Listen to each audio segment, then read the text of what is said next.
Welcome to Radical Madness. This is where we're going to actually talk about a different horror movie every single day. Wait a second. This is not going to work. You know why it's not going to work? Because I started off late. It's the 8th, almost the ninth. By the time I upload this, it'll be the ninth. And I'll have to screw it. Okay, we're not going to do it all month. I might do a couple of these. Okay? Right? And what's interesting about this compared to the Cinemassacre website is, I guarantee you, zero plagiarism here, right? I have time. I have time to do a review of a movie that I just watched. I don't need Screenwave. I don't need Screenwave going and plagiarizing and stealing things all over the internet. Okay? I got time for this. James Rolfe. Maybe this might inspire you a little bit, James. Okay. This is a horror movie called Cujo, one of Stephen King's best. Now, who said that? I didn't say that. Stephen King said that. Along with Shawshank Redemption and The Mist, Stephen King hails this as one of his best adaptations. And after watching it, I can agree. There are so many wonderful things about this movie. A lot of horror movies out there that some people say are scary, but they're just overdone.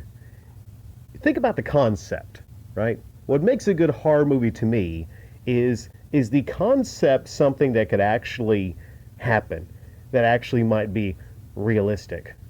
Also, for the time, I don't know if rabies had been done by anyone else, or come to think of it, has there been a whole lot of movies around rabies that were horror related? A dog of that type, a 200-pound dog, as big as a person with rabies. Like, I personally, I sometimes have fears of large dogs. I don't know why. I don't know where this came from. Now, some dogs are big and they're just adorable, but I respect large dogs because you never really know what's going to happen with nature. You can reason with people, but you can't reason with a wild fucking dog that is dead set on killing you. Now, this movie is great. I'll tell you why I think this movie is great. And possibly, if not one of the best Stephen King movies I've ever seen, one of the best horror movies I've ever seen. Because this is what I call realistic horror. There's a lot of Stephen King movies, specifically the one where the car comes to life, where, they're good movies and everything, but this one is grounded in reality. A dog can get rabies. A dog of that type. Is that what breed is that? That's Beethoven, right? Is that a Saint Bernard? I believe. I'm not a big dog person, but that is a big ass dog. Okay. Now that kind of dog with rabies is about the most terrifying thing you could even think about. And there's so many amazing things about this movie. And you think about when it was made, 1983. There's many things that this movie gets right that I have not seen in movies, in any movie, really. Specifically, the dog trainer, the training for this dog, and the dog that they used. They actually used a lot of different things. They used the real dog. They used, I think, at certain points, an actual person in a suit. But the scenes with the dog, specifically, just very well done. And that dog's voice, the growls, actually is done by none other than the voice of Megatron. I forget his name, but he's done a lot of different voice acting, and he did an amazing job. Now, so how do we get to the setup basically? And the core of the movie, most of the movie towards the end, you have a situation, it's kind of like a standoff.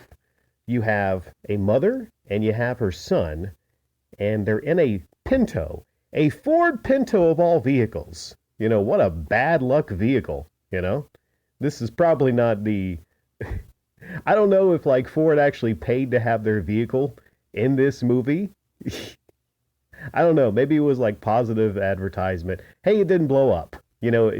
Pintos were known for blowing up when they're hitting the rear and everything. So at one point, this Pinto was actually hit by the dog and did not blow up. So, yeah. Now, the setup for this movie to get to the nitty gritty, which is what I want to spend the most time that I have here to talk about, you basically have infidelity. You have a relationship, a marriage that is not really going so well. And you also have this dog, the main character, Cujo. And the way this movie starts out is very nice with a contrast.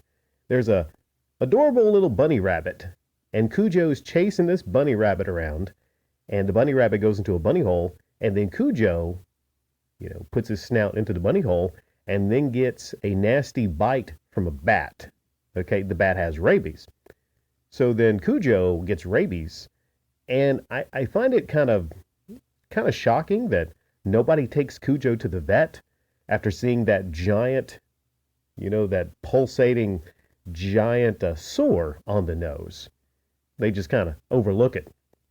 So anyways, zooming ahead, you have this mother and her child, and they go to this one place where Cujo is, and Cujo's been killing. Cujo's on a killing spree, by the way. So Cujo is fully went crazy from the rabies. And they go there, and the car breaks down, which is not shocking because it is a Ford Pinto. And the last half of the movie, you have a standoff. You have the standoff between this woman and the dog. And what makes this even more tense is the fact that it's getting really hot and they're running out of water. They don't have any food. Her and her son, they don't have any water. And her son seems to be going into shock. So she keeps having to, bring him back after going into shock. And I mean, if you're a son in this situation, wouldn't you go into shock? At several points, Cujo gets his big old freaking dog head in there, which looks terrifying, by the way. Terrifying. Terrifying. I will say that 3 times. Looks fucking terrifying, okay? If you're watching this on a big screen, ugh. And also, she doesn't make some of the best decisions.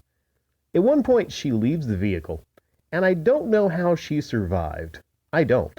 Because the other scenes, Cujo made short work of the 2 other guys that he killed, and she leaves the vehicle, and she basically gets into a fight with Cujo, and then Cujo gets on top of her, trying to kill her in the vehicle. And the whole time, the son is screaming in the back seat. And Cujo, this dog, I don't know if this is factual with animals and rabies, Cujo does not like loud noises. And there's a house nearby, and the phone is going off. The phone is ringing. And then Cujo goes and Cujo looks back like she's making the phone ring, and Cujo gets a running steam, and then boom, knocks the fuck out of the side of the car, right? I mean, I don't know how realistic that is for a dog to actually get a running head of steam and do that kind of a damage, because he puts a big dent into the side, knocks off the handle, and Cujo does not care. Cujo's getting bloody, headbutting the side of this vehicle. Cujo almost breaks the glass on one other corner of the vehicle. She sees a bat, which will come into play in the final scene. She sees a bat, and she makes a go for the bat at the end of the movie.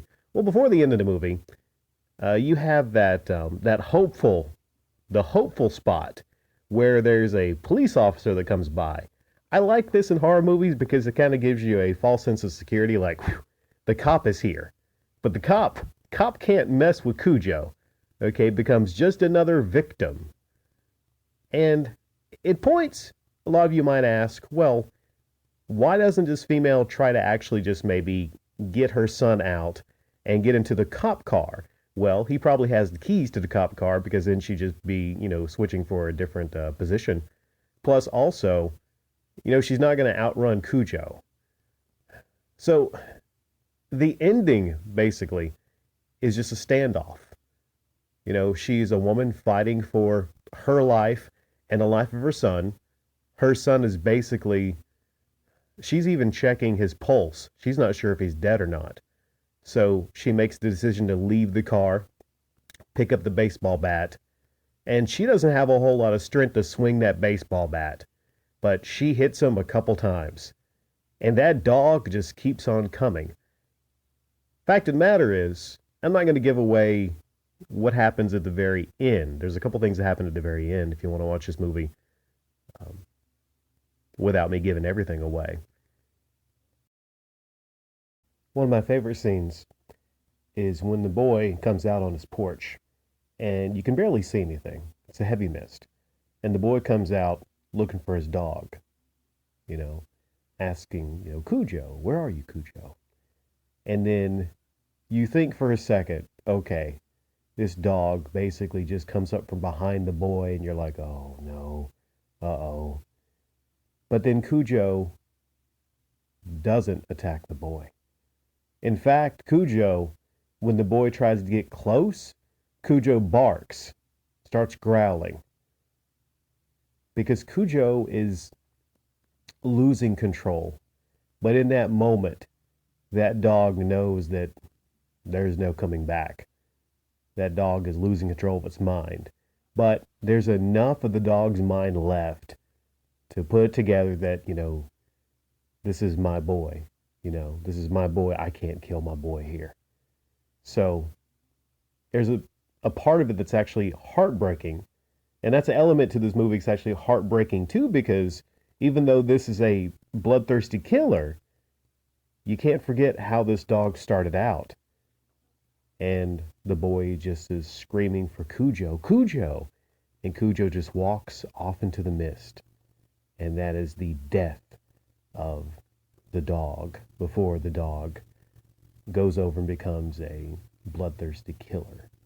It's a truly great scene, along with many great scenes in the movie. Another great scene is there's a spinning camera that just keeps going around when they're in the Pinto, when the mother and her child are in the Pinto. And I think this is right after Cujo attacks and, basically nearly kills them. There's a spinning camera I've never seen done in a movie before. And it just kind of keeps going and keeps going and keeps going. So many things about this movie. It's hard to believe this movie is nearly 4 decades old. Such a classic, such a masterpiece. Cujo, I highly recommend it.